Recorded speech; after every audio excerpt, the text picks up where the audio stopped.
For more on Bester's escape and the implications of it, we're joined in studio by gender activist Kekeletso Khena. Also joining the conversation is legal analyst Modidima Mannya, who is an attorney. A very good evening to you both. Thank you so much for joining us. Welcome. Good evening, and thank you so much for having us. I'm not sure if our legal analyst can hear us, but very good evening to you. Thank you for joining us. I can hear you very well. Good evening. This story is a chilling story. A man who is convicted of murder, sexual offences, fraud. It's taken South Africa completely by storm. I mean, upon learning of these shocking revelations, what have you made of it? Well, I think we're not shocked. I mean, we live in South Africa, and South Africa in the current state of government is that they're incapable, they're callous, they really don't care. Because if you look at the story and how at least a month later, when they discover that Thabo Bester has actually escaped and people are informed that this has happened, they decided to ignore the email, which tells you just how incompetent the state is. But, you know, we speak of the state being the sponsor of GBVF in this country, and it's almost like we're pointing fingers, but the truth of the matter is that the levels of GBVF in this country are indicative of the state's role in that, because how does someone like Thabo Bester escape? And firstly, the state doesn't even know. This is a serious criminal, and the state doesn't even know. And also, somebody is murdered inside a facility, and there's no outcry. There's not a manhunt. The state doesn't care. The state doesn't care about women. They're good at making statements. They're good at spending money, claiming to be doing the work, but they're not really committed to ending gender-based violence. Mm-hmm. This man is said to have been running an entire company inside prison. How is that possible if, in fact, these are correctional facilities that are functional? G4S, for instance, is supposed to provide security. Are they? Yeah. And this idea of us outsourcing the care of inmates to a private security company, this is another way that, the public sector benefits from crime. So at what point do you begin to deal with crime if, in fact, crime is so beneficial in this country? And it seems to be the case right now. Yeah, let's bring in some legal analysis there, Mr. Mannya. You, of course, listening into what Kekeletso is speaking to here. What really, stands out is how a convicted rapist and murderer running this multi-million rand glamorous media company was also able to be part of this glitzy event with a live address, joining in, begging the question of how this happened at a maximum security prison. That in itself remains a mystery. Yes, it is a mystery and probably not a mystery. And I think, as my colleague has said, this gives meaning to people who have been protesting the wholesale privatization of public functions. But I must say that regardless of the fact that this prison, because I think there are two prisons, there's another one, Utamasintumule in Vembe district, they are run by private entities. Despite the fact that they are run by private entities, they are run as a delegated function by the government, by contract. So they are performing a state function, and they are as equally responsible as the state. But the primary responsibility for correctional facilities is that of the state. And I think this demonstrates either one of two things. It demonstrates the extent of the corruption and criminality that besets our nation, or it demonstrates the level of gross dereliction, or even both. Yeah. So in looking at, you speak a lot about the implications and what's at stake for the victims. What do you think at this stage in terms of messaging? What do you think it sends to the victims, Kekeletso, who are out fearing for their lives, perhaps? It's just the common thing that says nobody cares. I mean, in Azapo we have this thing that says, black man, you're on your own. The truth of the matter is that people in South Africa are on their own. We do not have a government. And if you think that the state has put somebody away for having raped and killed women, and yet that person is able to be outside undetected, you know just how unsafe we are. And also for the victims, there's no justice in this country. There never has been. And our government is not really trying. They are callous. They are not caring. And more importantly, beyond just the idea of corruption, they are incapable of running anything. There is nothing that is running properly in this country. Nobody is safe in this country. Women and children, more so, are more vulnerable in a state where people just don't really care what happens to anybody. Yeah. Mr. Mannya, just looking at, what's at stake here. This is a dangerous man. I mean, he was first in prison for 2 counts of rape in 2011, and the list has been endless since then. What would happen in an instance where he reoffends? What would that mean? What are the legal implications, and how much bigger does his list of crimes become? Yes, maybe let me categorize this in 3 categories.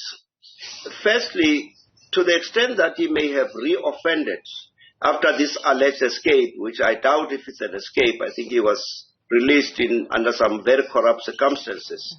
The victims, any victim would have a civil claim against the state for damages, because this arises purely out of the negligence of the state.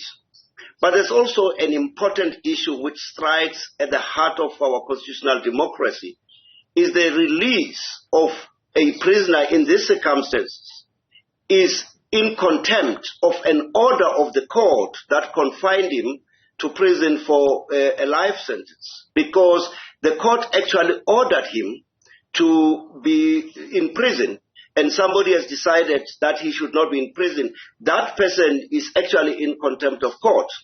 But it also says that the state has failed to perform a statutory function, because in terms of the Correctional Services Act, it is the responsibility of the state, whether directly or through its agent in the form of these companies, then they are responsible. But these companies themselves, and this strikes at the heart of us thinking the corruption and the rot is only in respect of the state. These are private companies. The one, I think, is British, the Geo Group, the one that is running Kutamas into Mule, and GS4. These are private entities. The private sector has been very quick to scream the corruption of government, and I think it's time that they explain to us what they make of this activity, because this is run by a private sector company. You know, I think I feel humiliated as a citizen of this country. I don't know what to say about women. It's not just black women.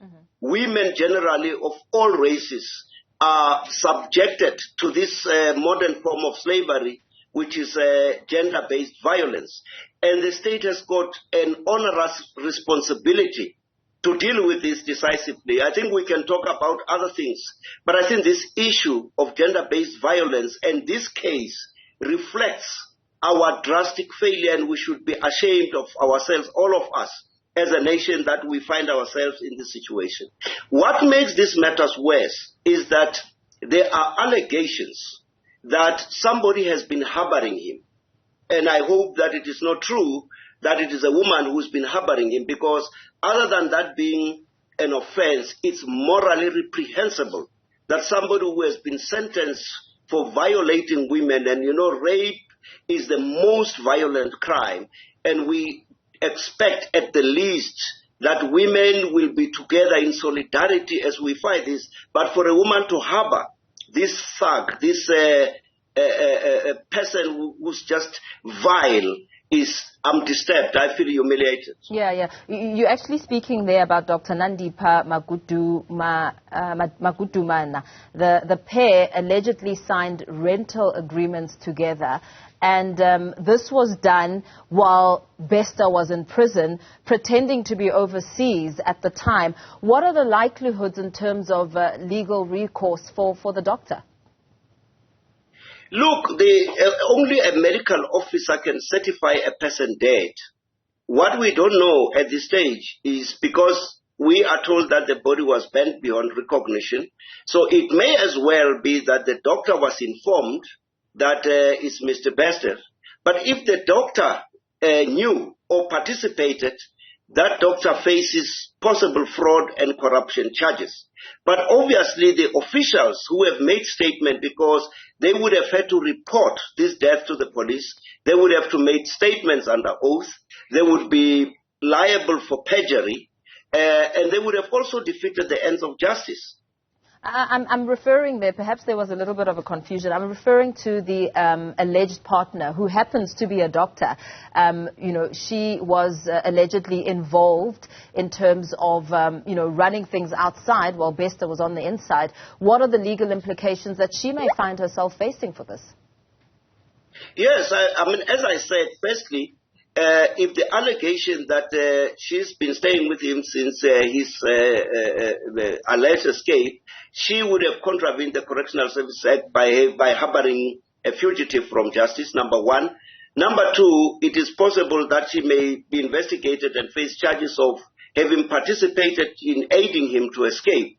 The fact that she has, as alleged, had communication with him whilst in prison and co-signed agreements with her, it may suggest that she was very central in this alleged escape. And as you and I speak, police are appealing for assistance in locating Bester.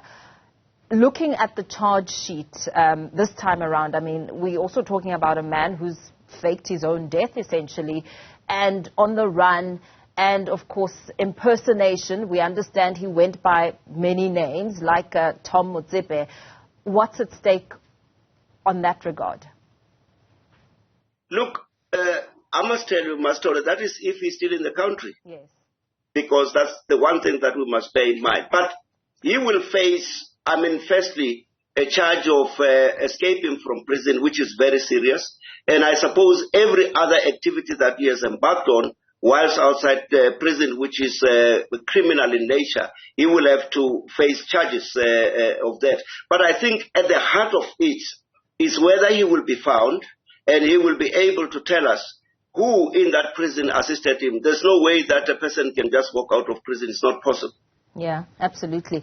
Just coming back to studio, I mean, listening to the details around what could have happened, what is at stake, what do you think in terms of the victims who have encountered this man and the families who have lost loved ones? I mean, we know that in 2012 already he killed a woman and he was sentenced for that. What does this now say when it comes to justice and victims in South Africa? I think, we've already spoken at length about the fact that the state is failing. Mm-hmm. What now needs to happen is that, like my colleague was saying, I think civil suits must ensue because the state must be held accountable for additionally exposing the victims to additional victimization. But I also want to talk about, how at the moment we are talking about this Makudulala woman and we don't know how she got to aid this criminal. Mm-hmm. But what we do know is that over time, people are groomed for certain roles. And I think it will be interesting to find out, the full story with her involved in terms of what actually would have gotten this person to assist this person. But also, how was she able to go and claim a body, when she... There's just so much that just doesn't count. But at the end of it, you just see that the state is incompetent. And we do need to get to the point where we can hold the state accountable. For instance, we know that the South African government is signatory to CEDAW. And CEDAW places a responsibility on the state to ensure that women are safe. I do not feel safe. So at what point do we start holding government accountable for them failing to discharge their mandate, which is to keep women safe in this country? So the government is failing locally, it's failing on its international obligations. It is just failing. So between civil suits and voting this government out, we have an incapable state. I don't know what else to say. Yeah, absolutely. Mr. Mannya, just coming back to you, I suppose all of this now raises the big question. Why were so many stones left unturned? From the Department of Correctional Services to the police and the Justice Ministry, it all doesn't seem to make sense. Look, it doesn't, and I don't think it will ever make sense in any event. For instance, clearly, as I say, and I mean, I know there will be an investigation, but I cannot believe that a person would disappear. I cannot believe that a corpse or a person is brought and killed and burned, and that person is presented as the person who has escaped. It doesn't make sense, and it will never make sense. So the bottom line, as I say in this matter, is that, in fact, I'm surprised when the Department of Correctional Services says they are investigating, and the question is, what are you investigating? This matter ought to be investigated elsewhere other than by the Department of Correctional Services. It's clear that many people have dropped the ball. The group that runs, the company that runs that prison, ought to have reported this matter. It ought to have ensured that this person who was under their custody is fully accounted for. Because what this could easily mean, and this can give credence to the theory that has been doing the round, that one of the reasons why there are so many crimes that remain unresolved is people are released from prison to come and commit crime and go back. You know, we now have a clear case here of somebody who we are told has escaped, and nobody seems to take responsibility for it. I would have expected, of course, I don't know when the pathologist's report came out, but once the report came out and said this is not, the DNA doesn't match, I would have actually expected police to go and arrest those who have made statements saying it's him. Yeah. Because they must tell you on what basis they said it's him. Because so at least somebody by now ought to have been arrested. Yes. I hear what my colleague says about the alleged partner. It gives no excuse whatsoever. This person is in prison. If she had been groomed, if that is the theory, she's outside. She has been going there. There is a facility. And I think we should stop giving excuses. There are many women who were hurt in this process. There are many families who have been destroyed in this process. And I think she also owes a duty to the nation to go to the police and to tell us what her role has been. Yeah, absolutely. What do you say to that? Look, I'm not making excuses for her. I'm just painting a picture of saying there are many realities in this country, and particularly where women are concerned. Obviously, she must be held accountable for her role in what she has done. And also, you know, the security company itself, one wonders why they still hold that account, why they have not, literally, why are they still... I understand the contract is set to expire at some point. Yeah, so we're going to wait for a contract to expire. Crime is very profitable in this country, and as he says, you can tell why, because there's a reason why we are not managing crime stats in this country. There's a reason why we want to fill our prisons, because somebody is making a killing out of the crime in our country, and in most cases it's not even local companies. So South Africa is a place where anybody can come and loot, and that also includes the prison system, which has now become a money-making system, because why is the state outsourcing its functions?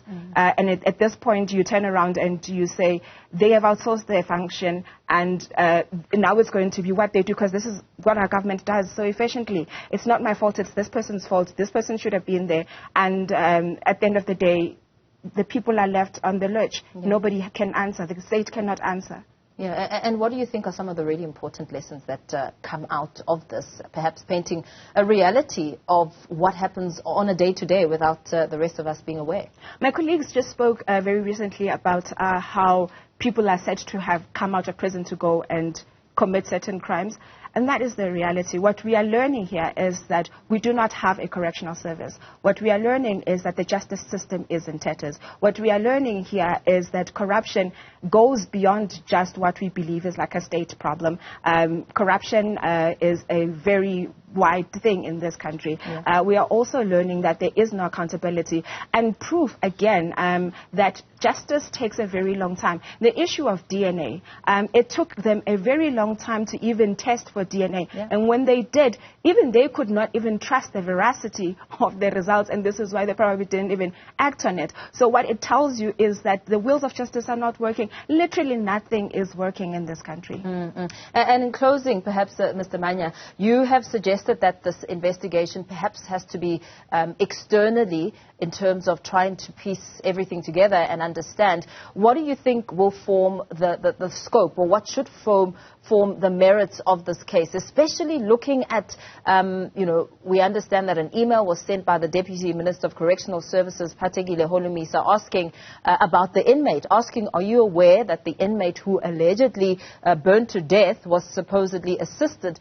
in his escape by officials at the prison? Yes, and I think that's why the body that usually investigates this thing, the Judicial Inspectorate of Prisons, would probably not necessarily have jurisdiction beyond the prison facility itself. So I think, and this is my humble request to the President of the Republic of South Africa, to appoint a judge to look into this. So this is way too serious. There's a material breach of a contract. I haven't seen the contract, but certainly there will be a material breach of the contract. And the question indeed is, should this company still have a day more to operate this prison? What else should we expect now? And in terms of the merits of the investigation, where do you think it will start and what will form this case? Well, firstly, the Department of Correctional Services has now confirmed that Mr. Bester escaped from prison. Yes. They have not told us how that happened. They have not told us the role they played. They haven't told us the role that GS4 played, because GS4 is the actual custodian physically. But the Department of Correctional Services is required to monitor on a regular basis compliance with the terms of the contract. We now know that somebody has been killed and placed in a cell and burned. That's murder. We should understand whether a human being alive was taken into that prison or a corpse was taken into the prison and burned, and where it originated from. We must understand why there hasn't been reporting. We must understand why this guy had the ability to communicate to the outside world. We must understand why this lady is said to have co-signed agreements with him. We must understand whether the medical officer was misled or was part of this. So we need a comprehensive one-stop investigation to look into all these issues and to give us an answer. I mean, here's a fugitive. He has been housed somewhere. So he has been aided to escape. He has been kept harbored somewhere. All these matters need to be investigated. I think the fact that the police have not acted thus far gives even more need for a whole independent investigation to also determine whether the police have done their work or have not. Yeah. Absolutely. Thank you so much for your time. Perhaps let's leave it there for now. Weighing in there is attorney, senior legal analyst, Modidima Mannya. And, of course, just wrapping up in studio before we let you go, in terms of momentum and keeping this alive, what are you planning to do as a ZAPO?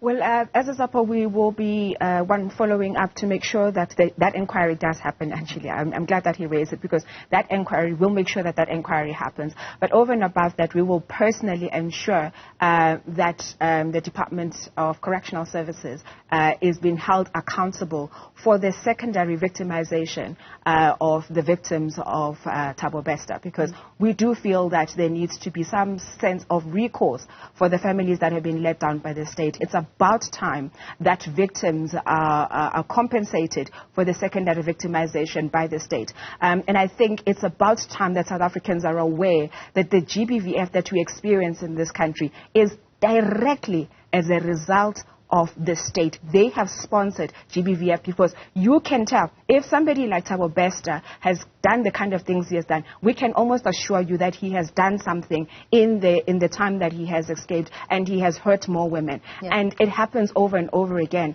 This state is literally has let women down consistently, and it's about time that we did something to stop them. Very well. Thank you so much. Thanks for coming in studio to speak to us there. Kekeletso Khena, gender activist and a ZAPO deputy president, speaking to us there.